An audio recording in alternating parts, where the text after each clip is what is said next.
Hello guys, at ito nga nalagyan na natin ng sticker, laminate ang ating signage. Yan, sa mga naghahanap ng budget signages, ito lahat po ng klase ng signages ay gumagawa tayo. Ayan, mag-PM o mag-direct message lang po sa aking FB page, Eric Signage Maker. Dito po ay talagang legit na legit at talagang swak na swak sa budget mo. Dito lamang po yan kay Eric Signage Maker. Dito po ay talagang maaasahan at talagang subok na subok. Dito po lahat ng klase ng signages ay gumagawa tayo. At kung kayo po ay naghahanap ng food cart para sa inyong business, dito po ay nagko-customize tayo. Yan, good news sa mga naghahanap ng masarap na food trip.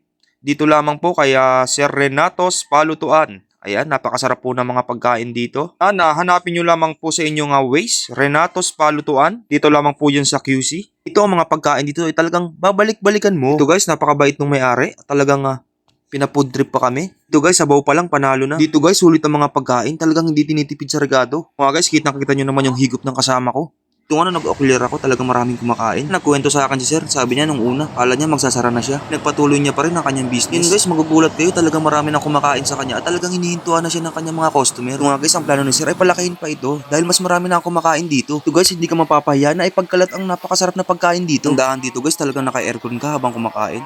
Yan, at dito nga hindi ka pagpapawisan habang humihigop ka ng sabaw. Sobrang init ng panahon, talagang dito masarap kumain.